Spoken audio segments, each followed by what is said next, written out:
a little bit about journalism in Israel. To be a journalist here is a little bit like being a kid in a candy shop, because there is so much going on all the time. And when I first arrived here about 25 years ago, you had politics, you had war, you had the superpowers testing each other for influence. You had all military stuff, you had all this stuff going on. And then about 20 years ago, suddenly you had a whole other layer that was laid on top of that, which was Israel's extraordinary technological development that then blossomed into this entrepreneurial business phenomenon. And Israel suddenly became a superpower in terms of technology and entrepreneurship.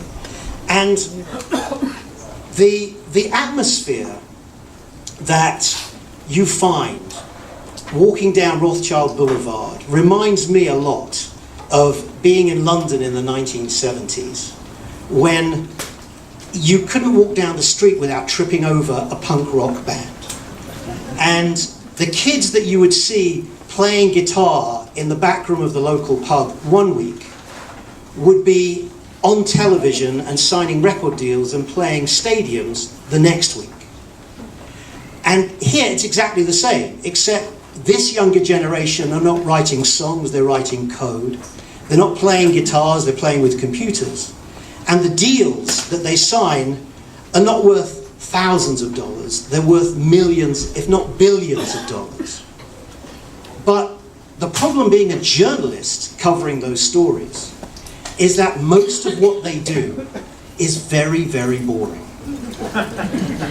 And there are very few rock stars among this new generation of bubbling talent. And so it takes a special kind of journalist, first of all, to tell those stories, and secondly, to spot the rock stars when they do arrive and realize that that's a story worth telling, and to tell it well. And that's what we're here to celebrate tonight. Because tonight, we're here for the launch of a book that is written by someone who knows how to write these stories, and who spotted a rock star and spotted the story and has done an amazing job in telling a terrific story. So please welcome the author of Totaled, Brian Blum.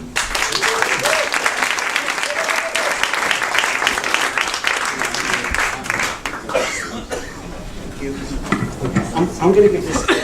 You're going to give this to me? I think that's you. Because you're going to talk more than me, so your voice needs to hold out. Can you hear Matthew if he talks without this?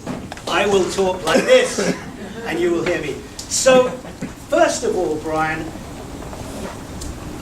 why did you choose, of all things, to tell this story? I mean, writing a book is a little bit like choosing a partner, okay? Because you're going to live with this story for at least a year. You have to be kind of in love with everything that's going on. And what attracted you to this story? A year. I worked on the book for 3.5 years, and we owned the Better Place car, which is part of the reason I wrote the book, for 4.5 years before we finally sold it earlier this year. So the reason that I got into this particular story is really because I fell in love with a car. I fell in love with a company, but I fell in love with this car. My wife and I, Jody, and our whole family went to the Better Place Visitor Center in Herzliya, which is where they were showing the cars to the public in the summer of 2012. And we got a tour, and we saw the movie, and we took a test drive. Everyone in the family did that. And when we were done, we were like, we have to get this car. We hadn't gone in planning to get the car. We went in because it just seemed like a fun thing to do. It was a summer, we had been to the beach, we'd been to the museums. What else were we going to do? So we'll take a test drive. We fell in love. Within 2 weeks, we had signed the paperwork, and we bought the car.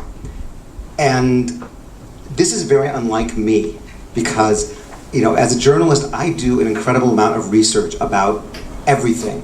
if I'm going to buy a hard drive, I will spend, 20 hours researching every possible hard drive on Amazon before I spend the $60 that it costs to buy the drive. If we're going to go on a vacation, I will spend, God knows how many hours researching every location, every hotel, every restaurant, every attraction. So, and in the case of this car, we just fell in love and bought it. And when the company went out of business less than 9 months later, I said, wait a minute, did I do my due diligence? That's what you do in the investment world. You research and you figure out whether or not the company you're about to invest in is worth it. And it's like, I didn't do my due diligence. And I got to find out what happened. Why did this car fail? Why did this company fail? And so I started to research and I started to interview people, and it became more and more interesting. And 3.5 years later, here you all are, for the book launch. So tell us first of all about this car. You describe it rather lovingly in the book. You take us through all its different high-tech on-screen displays, the stuff that talks to you and tells you not just GPS, but where to fill up and how much you got left and where to go and then how to charge it. What was so special about the car? Why did people love it so much?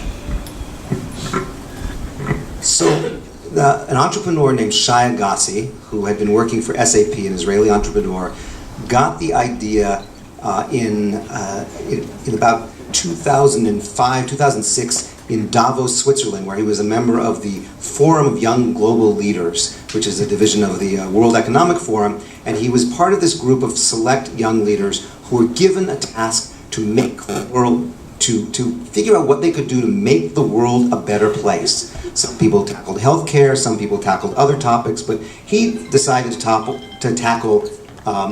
gasoline, pollution, emissions. Okay, I think I hopefully fixed that.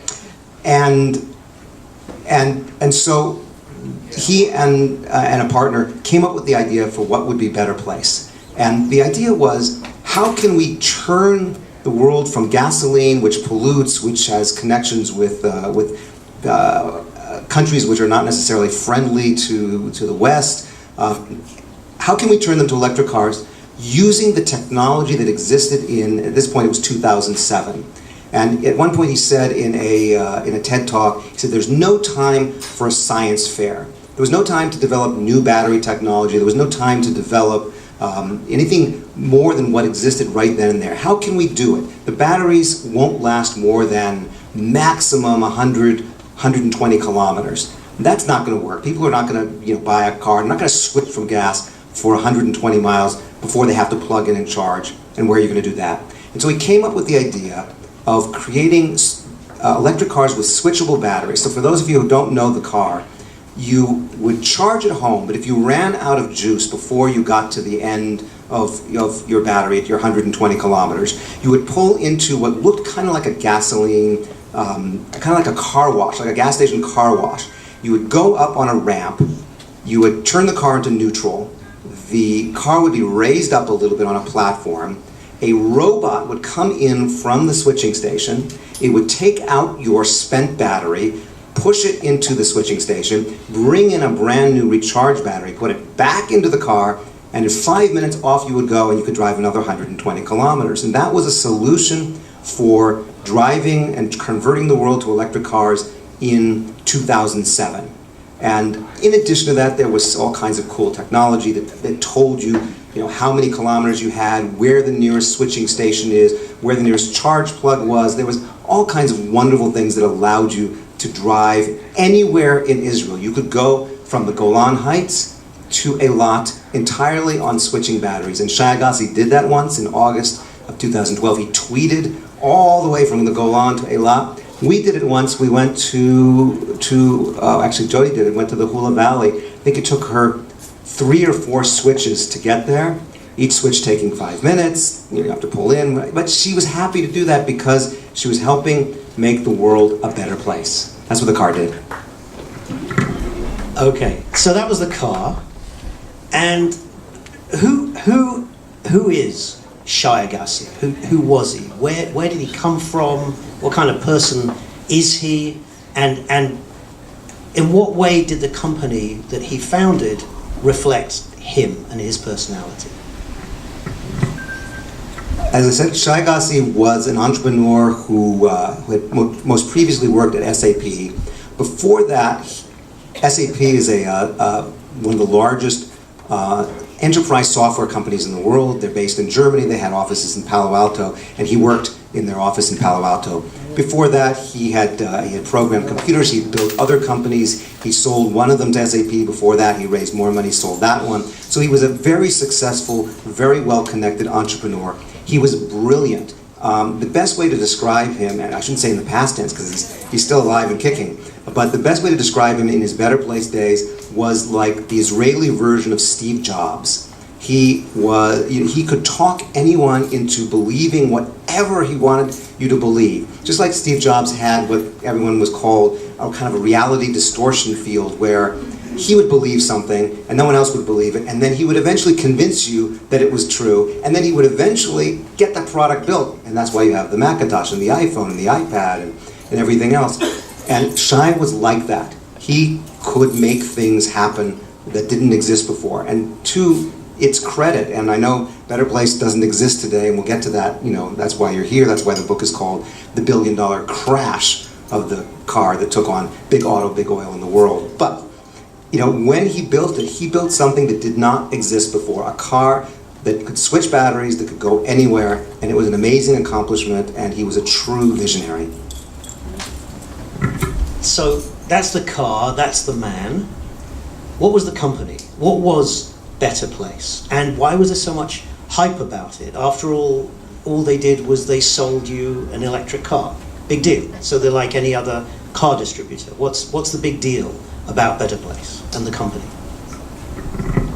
So you have to remember the time in 2007, 2008, when the company was just getting started. There was this other little company called Tesla.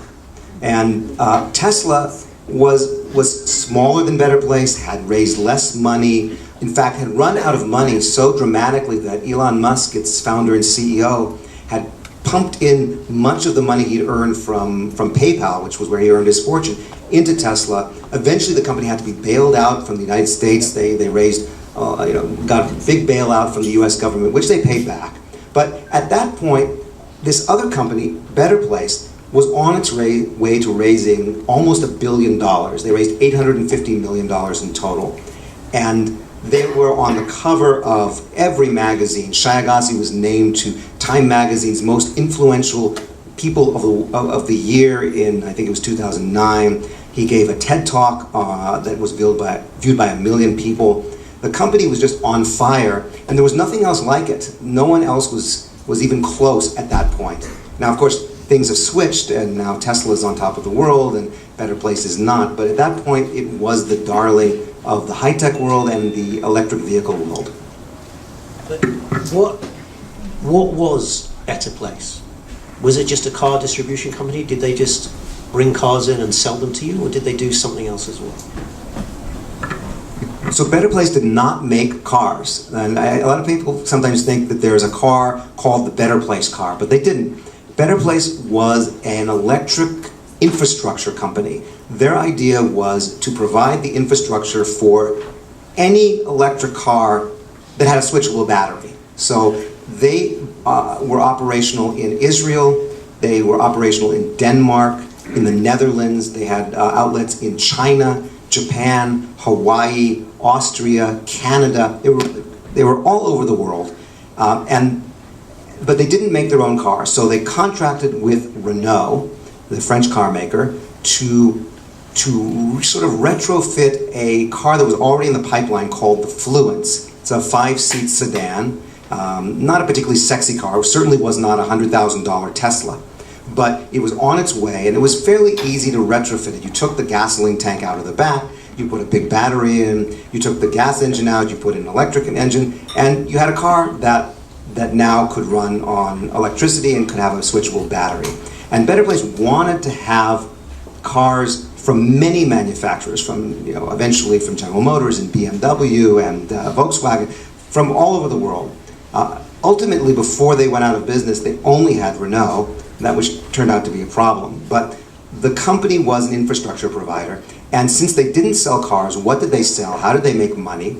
They sold electricity. They sold kilometers or miles in the same kind of way that a cell phone company sells minutes. So you would get your car, get a subscription, and then you would pay, in our case, 600 shekels a month, so around $150, $200 a month, and that would give you up to, I think, 1,000 kilometers a month, and you could switch batteries as much as you wanted as long as you stayed within the 1,000 kilometers, and then after that you would pay between 55 and 65 agarot per kilometer.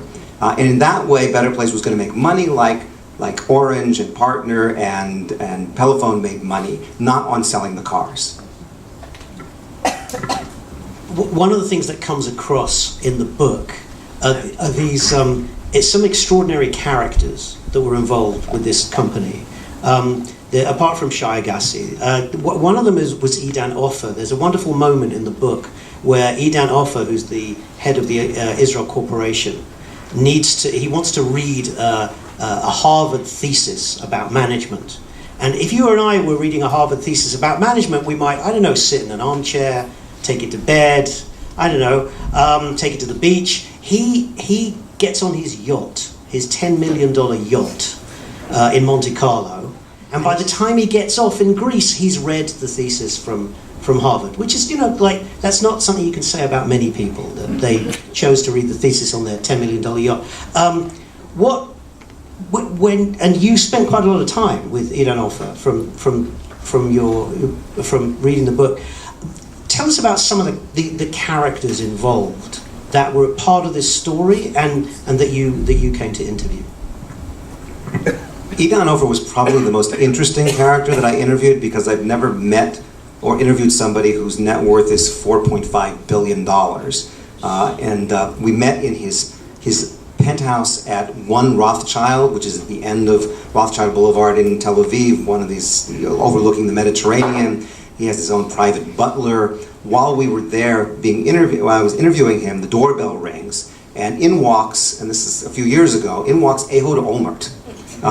Shakes my hand, wants to get to know me, which is when I realized why he actually was elected prime minister. He's very charismatic, But so this is the kind of person that Idan Offer, hangs around with. He's very, very wealthy.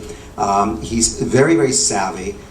He's invested through the Israel Corporation and through his private arm called Quantum Pacific in many companies, many of which were not clean energy companies at all, like the Dead Sea Works or an oil refineries in Haifa.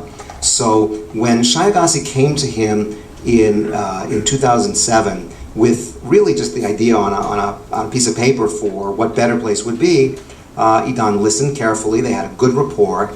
They went down the elevator, and you all know what an elevator pitch is. That's when you're in an elevator with a very successful person, an investor who you have 15 seconds before the doors open again to pitch them on your idea.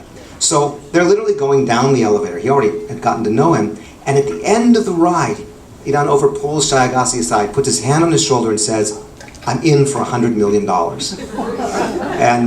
And he was. That was the first investment in the company. From there, Idan became the chairman of the board. They raised more money from Morgan Stanley and from the Maniv Group and from HSBC. Very, very big investors. But Idan was always the main sort of voice and really the opposition to Shai. So a lot of the book plays out as kind of a war of wits between the very powerful chairman of the board and the very powerful and charismatic CEO. And they didn't always agree on everything. So what you're alluding to with the yacht story is Idan had this very expensive yacht, and near the end, or the middle of 2012, at the end of the time that Shai Agassi was the CEO, they had been fighting, and there were conflicts, and there were all kinds of questions about how much money the company was spending and whether or not Shai Agassi at this point was the right person for the job. And somebody put a copy of a magazine article called "Narcissistic CEOs: The Pros and Cons." I think it's the incredible pros, the terrible cons. It's by a Harvard University professor, Michael McCoby. And he picks it up. It's only 7 pages long, and he reads through it, and he realizes that, at least this is what he told me when I interviewed him, he realized that the description of narcissistic CEOs applied to his CEO, Shai Agassi. The goods, all the amazing things he built, but also not being willing to listen necessarily to what other people had to say, and there were a lot of different questions that came up. And at the end of that yacht ride, he said, "I can't work with him anymore." And of course, the company was already only a few weeks away from being out of money, which was obviously the real catalyst. But at that point, Idanov fired the CEO and founder and visionary of the company, which many in the Israeli press said, okay, this is normal. You don't have your visionary founder forever. You hire a manager who's done this before. But it didn't play well. People lost confidence. Investors lost confidence. The journalists, the newspapers, attacked Better Place, and it never recovered. It went out of business about 6 months later. So you describe this, and I think correctly, as a kind of a thriller, as a kind of a whodunit.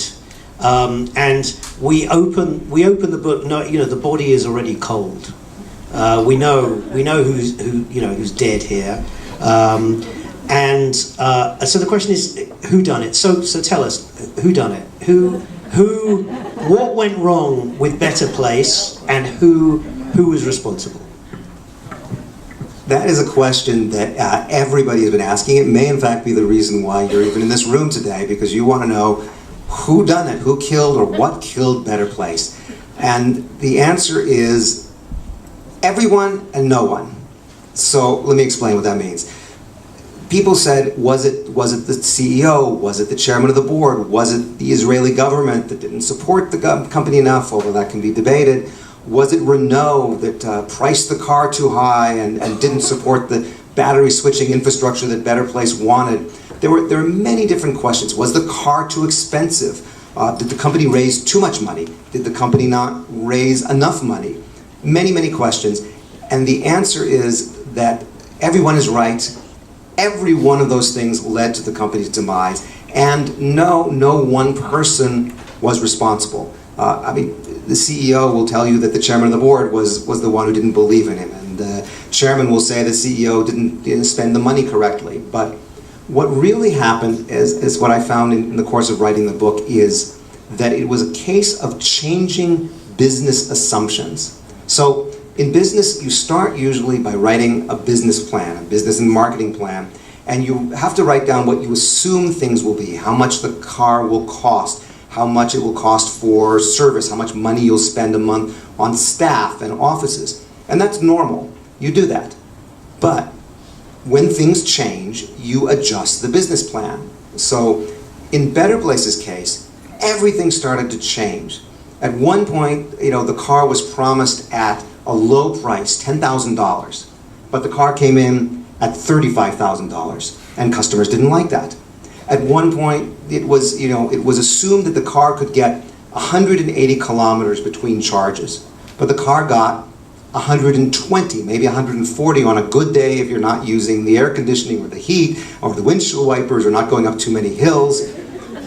And if you have a car that only goes 120 kilometers, but you've built the switching stations at a distance where they're maybe 140 to 160 kilometers apart, you get a problem, for example, like this.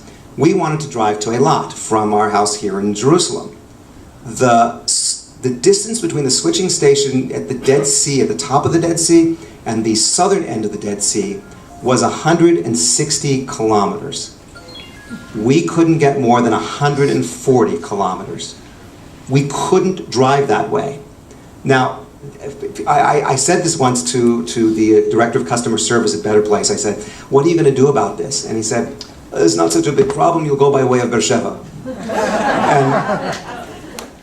and that is actually one of the problems with not just Better Place, but electric cars in general, which is that people in the electric car industries are always saying, you can do okay with this.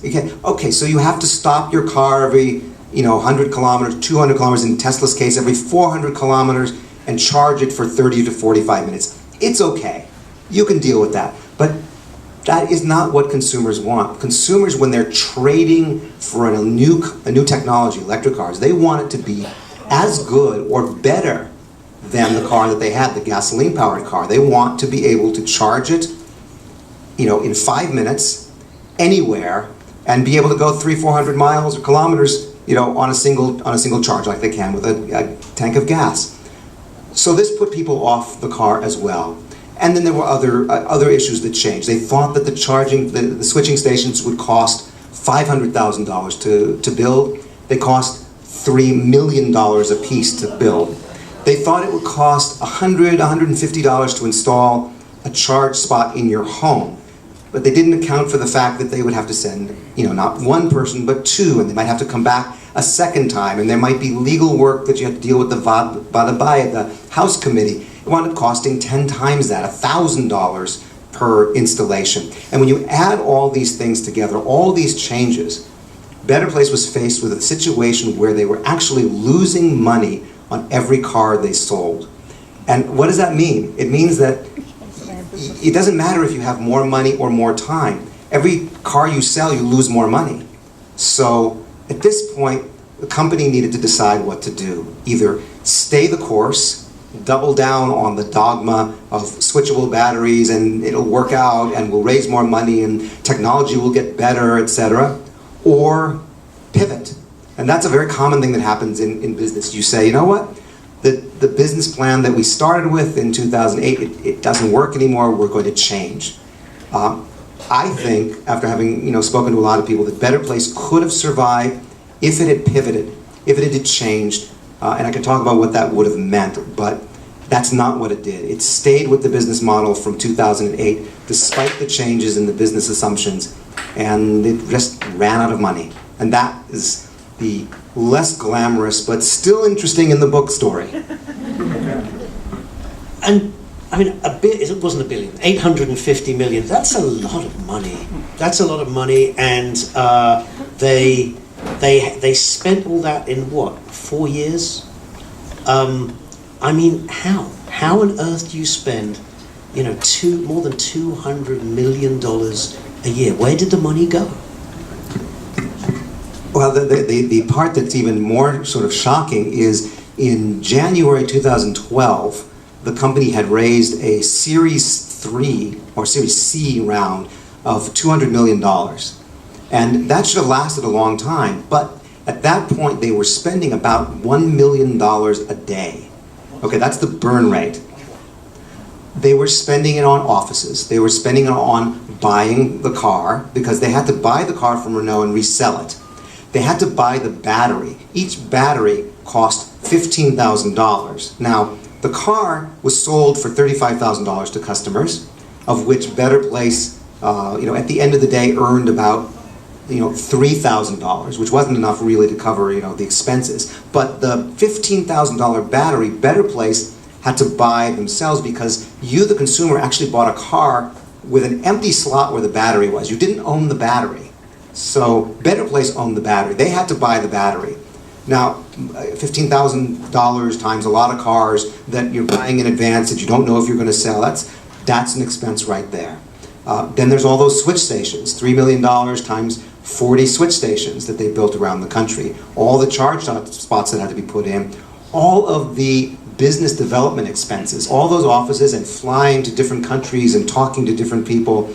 It really just adds up. And then, of course, it's the high-tech world in Israel, and we've long passed the days when Israeli salaries were lower or are lower than U.S. high-tech salaries. Israeli developers and high-tech professionals earn just as much as their counterparts in Silicon Valley do. And Better Place had over 1,000 people on staff, or on staff and contractors making high wages. Put it all together, and there you go. $200 million in 200 days, and they're out of money. One of the early champions of Better Place was Shimon Peres when he was president, and he took Shai Agassi to Davos and he introduced him to people there, and he turned him into this kind of poster boy for Israeli high tech. And then the Israeli government was supposed to step in with tax breaks and help this company. But at the end of the day, as you say, the car sold for $35,000. Even today, even though the tax on an electric car in Israel today is 10%, and the tax on a normal car is 80%, electric cars are still more expensive than normal cars. Now, is that because the Israeli government didn't give the tax breaks? Is it because they gave the tax breaks but they went to Better Place, not to the consumer? Or is it just because electric cars are just too damn expensive to build?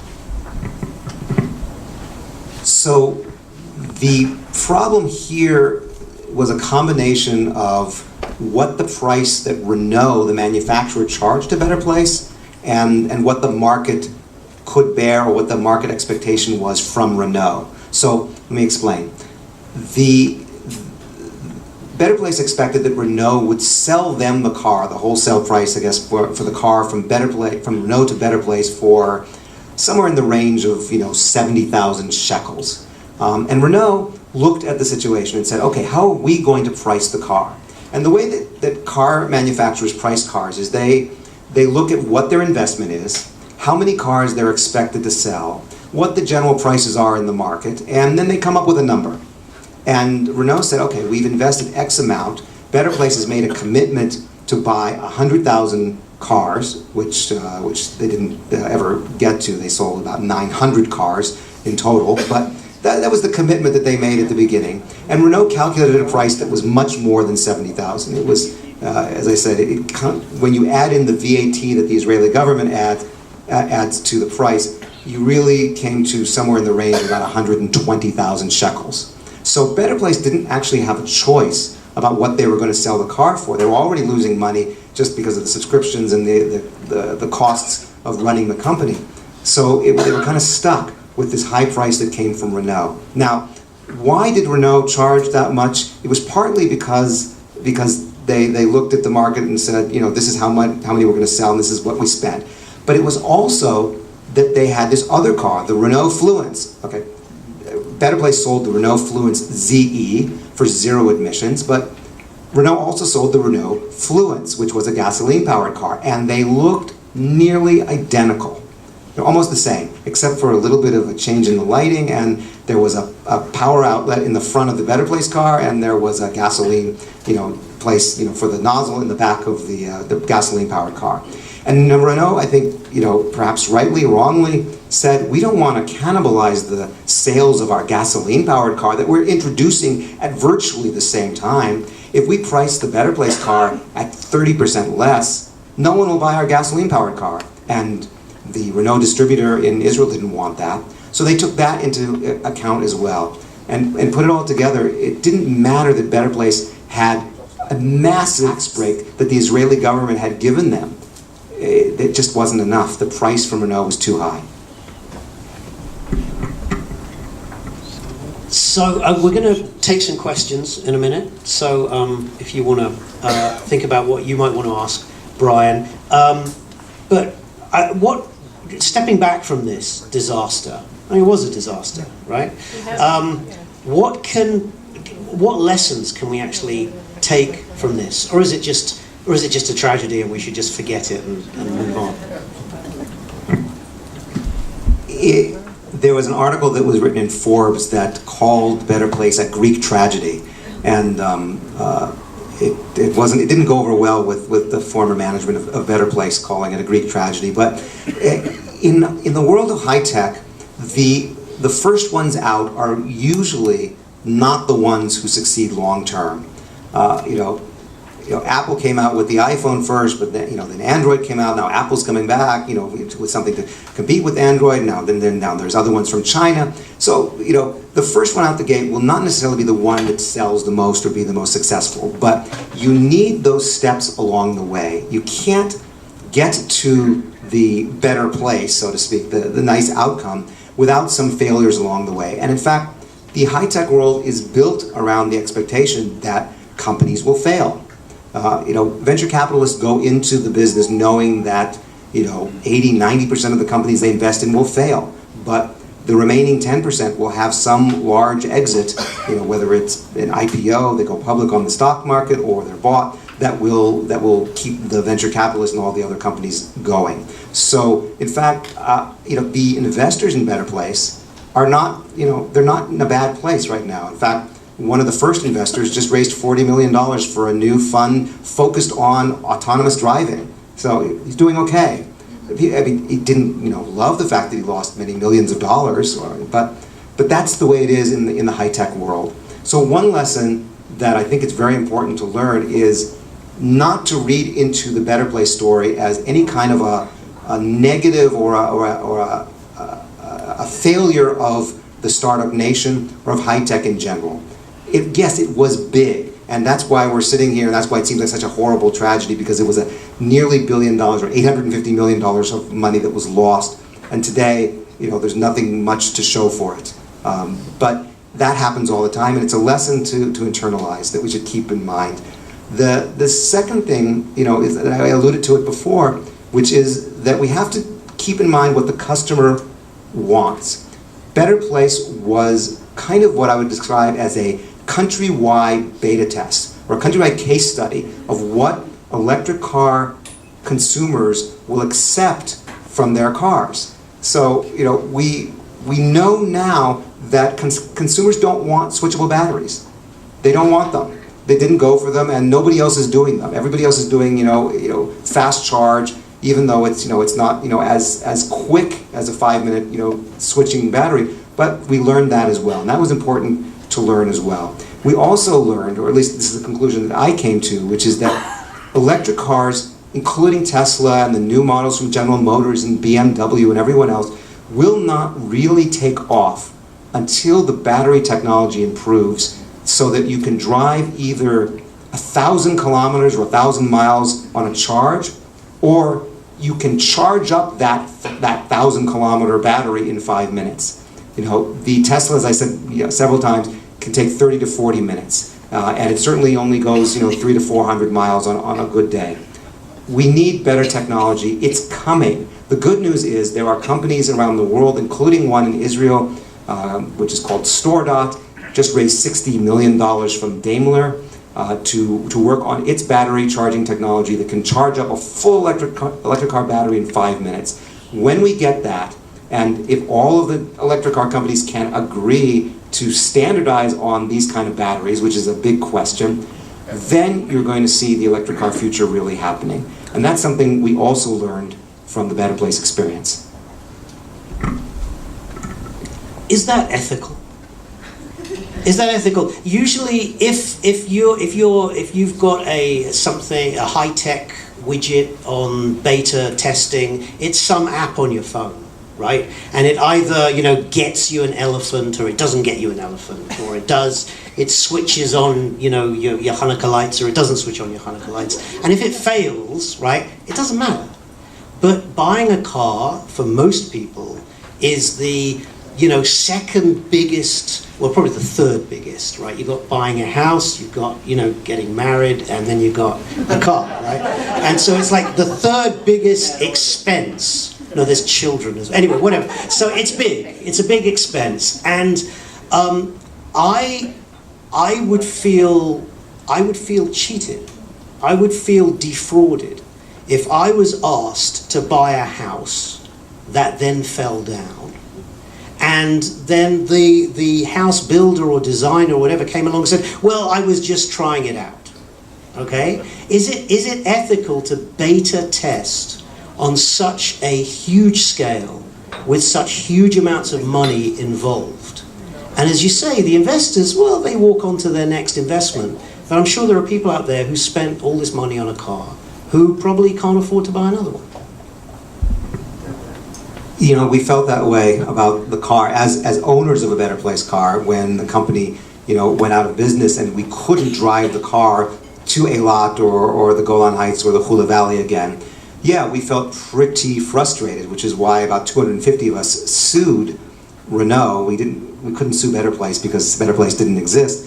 And eventually, earlier this year, Renault actually offered us a settlement, which is why we no longer have our electric car, and we have a gasoline-powered car, which was very, very painful for us to switch to. But so yeah, it definitely was painful for us. But it wasn't unethical, because to be unethical, you would have had to be aware that it was going to fall apart from the beginning, that you were beta testing it and it never could succeed. And that wasn't what Better Place, management believed. They believed that it was going to transform the world, that everybody was going to switch to switchable battery cars, and they did it in completely good faith. I think near the end there were questions about how much were they sharing about the company's financial predicament, and that you could have questions about, but the ethics of it I think are okay. They weren't trying to defraud anyone. We look back at it in retrospect, in hindsight, and we think, how could they have spent so much money? But when you're in the middle of it, it seems quite normal. Kind of like when you're throwing a wedding for your kids and the prices keep going up, and they want the nice hors d'oeuvres and the fancier hall, and the price keeps going up, but you're in the middle of it, so you say, okay, we're not doing anything unethical here. And I'm looking at my kids and my machatena and everyone in the room. Okay. Does anyone have any questions for Brian? Korea, let me bring you a microphone. Thank you. You say you didn't do your due diligence. It seems to me from what you said after that Idan Offer didn't do his either. And would you perhaps suspect that he wanted to get into another tax bracket?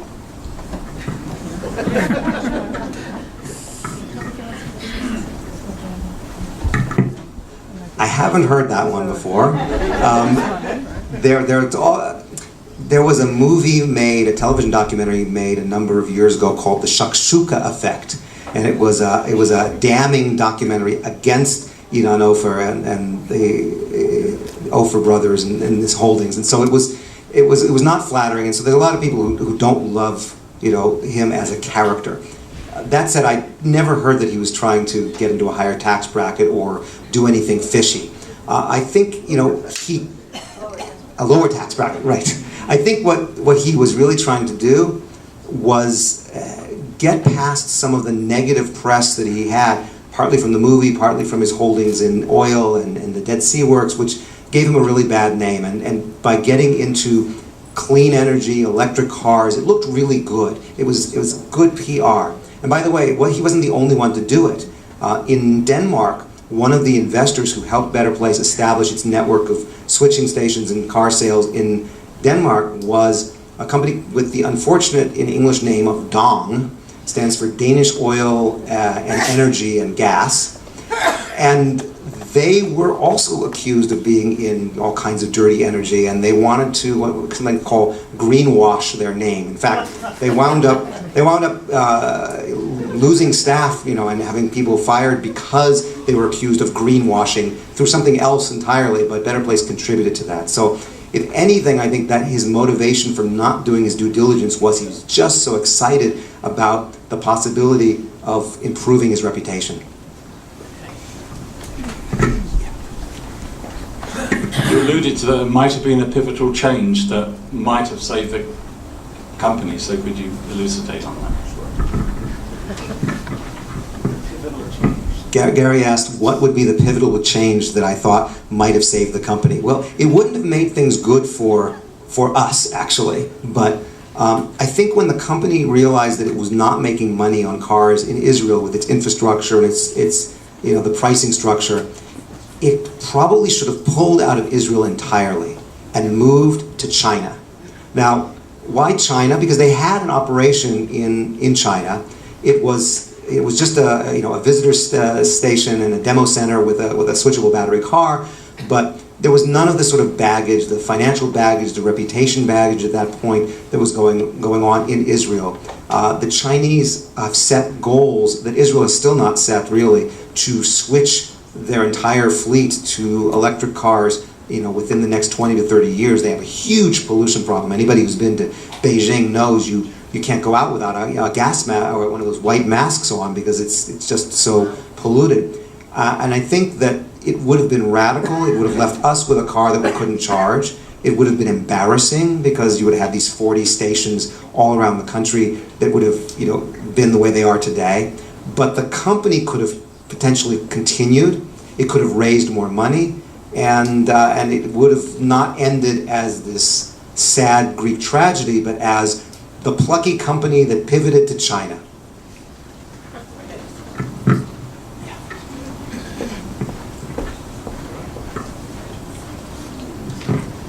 Brian, I'm curious about the board or those that were potentially responsible for looking at the numbers throughout the years.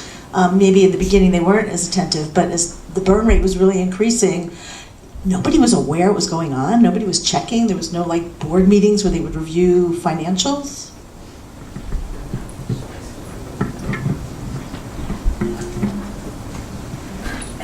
The one microphone curse here. I get time to think about my answer to that one. Thanks. So what happened is that at one point, about a year and a half, about 18 months before Shai Agassi was fired by Idan Ofer in September 2012, the CFO, the Chief Financial Officer of the company, resigned along with much of, well, a little bit after that, most of his finance team also resigned. And he resigned, and he told me, I interviewed him for the book, because he was very, politically correct about it, but he didn't agree with the direction the company was going, which probably meant he didn't agree with the way that the company was spending or where it was putting its emphasis. He left, and the board of directors said, okay, we need a new CFO. The CFO is the guy who looks at the big picture, monitors all the numbers. And in Better Place's case, this was very important because there were many different divisions set up. There was the Israeli division, there was the Danish division, there was Better Place Labs, which was the R&D division, which was a separate division. There was the US division. There were all these different divisions, and there was no single point of authority or a person to ask, what are we spending? No one was looking at the numbers. And a new CFO was not hired until Shai Agassi left. Now, some said that it was because he didn't want a CFO, because it would have challenged his vision on things. Other people said they simply couldn't find someone because they didn't have a high enough caliber CFO in Israel where the headquarters was. For whatever reason, there was no one looking at the numbers, except for one guy who I talk about in the book, who became like the boy who cried wolf. And he realized in February 2012 that the company would be out of money by October. And he ran around to all the board members and to the management and said, we're going to be out of money, we're going to be out of money. And everyone got alarmed, but they didn't really listen, and eventually they ignored him.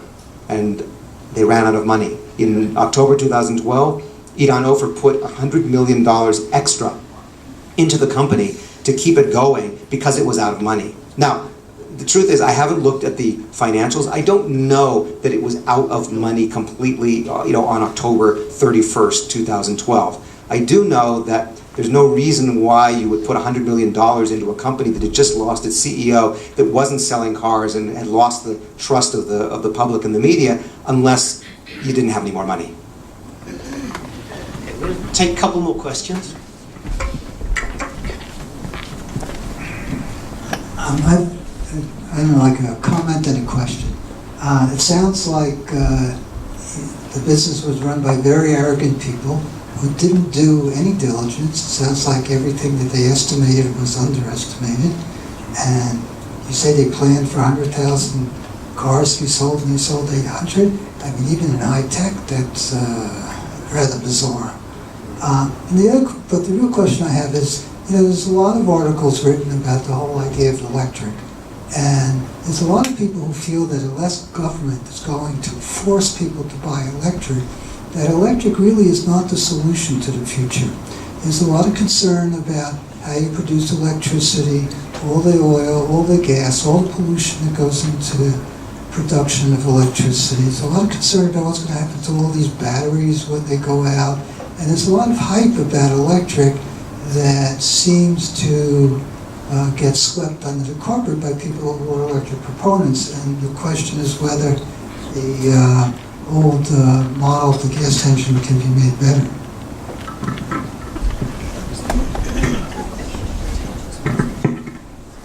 I actually would refer you to a podcast that you can get on the internet called Science Versus, where they look at the question of could we turn, and they looked at just the United States, turn the entire United States into using just electric power, not just cars, but planes and factories and manufacturing.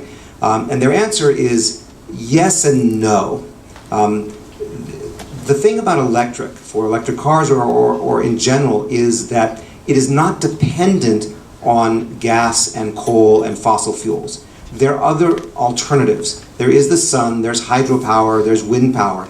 Now, today, right now in 2017, those will not give us enough power. The batteries won't hold the power long enough, so, in the evening when the sun is not shining and when the wind is not blowing. So there are many problems today with imagining that can convert the world to electric. But there are power sources out there that are not fossil fuels. And so if we believe that those will happen in the next 20 to 30 years, then switching the easiest part of the transportation grid, which is electric cars. Think about how hard it is to switch airplanes to electric batteries. I don't know if they would actually get off the ground. The batteries are too heavy. But cars, you can do it. We know. We see it. It works. And we know that if they're running on electric batteries and electric power, we could get other sources of power. Maybe down the road, they're not there yet. If we stick with gasoline and oil and other fossil fuels, for factories and for cars, we will never get there. We will continue to pollute the earth. We will continue to contribute to climate change. We will run out eventually of gas and oil, and that doesn't seem like a sustainable or tenable alternative.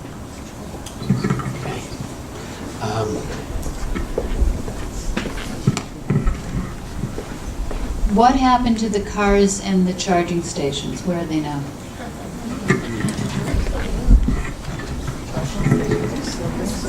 I am so happy you asked that question, because it's after the lawsuit of the 250 of us was settled, I'd say maybe half, maybe 3/4 of us sold our cars back to Renault. We got about half of what we paid for it, which is not actually bad for a 4-year-old car. It's not, as good as it could have been, but it's not terrible. Many people who own the car were not part of the lawsuit. People who were not part of the lawsuit were invited to get the settlement from Renault too, but many kept their cars. Because they said, what, this is a great city car. I know that I can't get from Jerusalem to the airport anymore. I can't get to Modi'in anymore, but I can drive it to the supermarket and I can drive it to the central bus station to pick up my kids. I'm going to keep it for that. The battery will degrade over time, but it's a great city car, and people are keeping the cars, so you'll still find them on the road. For those, how can they charge them? oh, because you have a charge spot in your house. In your garage, you have your own charge spot. But don't the batteries eventually... And don't the batteries eventually degrade? Yes. Our battery started off with 120 to 140 kilometer range. By the time we sold it back, we wouldn't drive it more than 70 or 80 kilometers. So, by the way, Matthew asked of another lesson that we learned. We learned that in 4 years, at least that technology of battery, which is the same technology everyone else is using, will degrade about 50% in 4 years. So you need a new battery. We learned that. So the cars that were sold back to Renault were shipped off to somewhere. I don't know where. They were probably crushed. The batteries were probably buried, which that gentleman is concerned about what that means, and absolutely right to be. We don't know what the effects are of burying or burning down or recycling batteries are. The cars are gone. The switching stations are kind of like monuments to disaster. I drove out to the switch station in Jerusalem, which is ironically located right next to the cemetery, which gives the expression "gone to a better place" meaning. And it's just a shell. It's filled with garbage. The glass is broken. If you go to my website, there's a video of me actually going out there, and you'll be able to see it.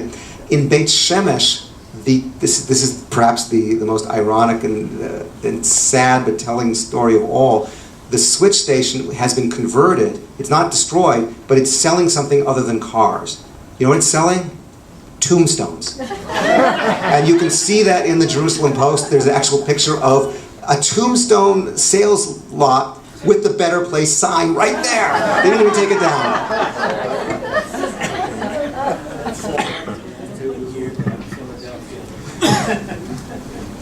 What happened to Shai Agassi? He's selling tombstones. So Shai is still in Israel. He lives in the center of the country. For a while after A Better Place, he established a company in London. The idea was to sell electric-powered, battery-switchable taxis. Not to sell them, but to work with the government to power taxis in London, which is actually an idea that other companies are looking at. And it's something that worked for Better Place. They had a demo in Japan, in Tokyo, that ran for about 3 to 6 months with electric battery switchable taxis. They were doing it in Amsterdam from the airport to the city. And it was a really good idea, and I don't know why it didn't succeed. He had the company, in stealth mode for about a year. There, people I talked to confirmed that was what he was doing, but it never, there was never anything written about it. The website was just a placeholder, but for whatever reason it didn't work. And since then, he's been quiet. He speaks every once in a while at a conference about innovation, about the future of sustainable transportation, but to the best of my knowledge, he's not working on any companies anymore. Let's take one more. Over there.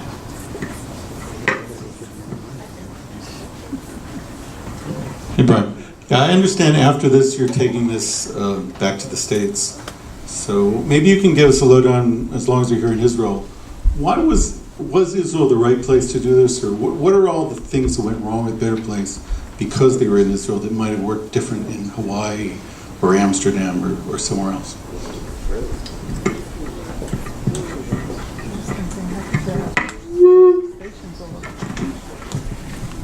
So I'll just address the very first thing you said is, yes, we are going on the road with this, doing talks in California in November and December. So if anybody watches this video and knows someone there, have them be in touch with me, and I'd be glad to bring it to your synagogue or organization or company. The reason that they came to Israel, was really because Shai Agassi is Israeli. The company was founded in Palo Alto. The headquarters is in Silicon Valley. The company was incorporated in Delaware, like so many companies are, especially Israeli companies. And the R&D arm was in Israel. The intention was never actually to have the headquarters in Israel, but at one point, Shai felt like he wanted to be closer to the R&D and closer to his family, so he moved back with most of his senior people and moved the headquarters to Rosh Hashanah, which is where Better Place had its headquarters in Israel. So there's no particular reason why it had to be in Israel other than the Israeli connection. That said, because Better Place only signed up Renault, the French car manufacturer, which doesn't sell in the United States, it never could crack the United States. Even if Hawaii wanted to, and they had an operation in Hawaii, they had charge spots, not switching stations, but charge spots, but they worked with the Chevy Volt, which is not a switchable battery car because Renault isn't there. It didn't really fly in France because the French don't drive 5-seat sedans. They like bigger cars or smaller cars. It wasn't that popular a car in France itself. It wasn't going to fly in Germany because the Germans don't like to buy French cars. It didn't fly in Australia because Renault didn't make a car that had the steering wheel on the other side. So, at the end of the day, there were a lot of reasons why it moved to Israel and got stuck in Israel, but didn't need to be in Israel. That said, I want to say one more thing that we learned, one more lesson. This is more a lesson about Israelis than it is about high tech in general or Better Place. And that is, we have a reputation in Israel of being the startup nation, which makes it seem like we are all risk takers and early adopters. That's what it seems like when you look at Israel. But we're not. Israelis are actually very conservative. We don't take risks. The high-tech people take risks with other people's money and then take their products to the United States or Europe. But in Israel, we're slow. Look at the bureaucracy that we have. Look at the fact that we still have to send faxes to some of the government offices. What's a fax? And we don't adopt technologies that fast. So if there was a thought that Better Place would succeed in Israel because it's a country of startup nation early adopters, that was proved wrong as well. Okay. So in a minute, you're going to come over here and sign books for people who want them. I'm going to ask you when we finish to let Brian get to that table. Otherwise, we're going to be here all night. So please don't stop him to say hello. He'll say hello to you when you buy the book. So just one last question. What's next? You've spent 4 years on this, okay? So now you can divorce yourself a little bit from the book. You can move on to your next love. What's that going to be? The good news is that there was no divorce in the course of these 4 years. Jody's sitting there, and she has been incredibly supportive over this time, and it's really exciting to be here with the whole family sitting right there. Next for me, I discovered, I've been writing, 1,000-word articles for all kinds of different newspapers for a long time, for, the Jerusalem Post and Haaretz and Israel 21C and papers in the United States. And I wanted to try and write a long-form, essentially journalistic, researched piece, which I did. And based on the response of people who are here, the people who bought the book, and what I've heard, it seems to be going well. And I want to do more. So what's next for me is looking for my next book about a company or an entrepreneur, and maybe one that didn't fail this time.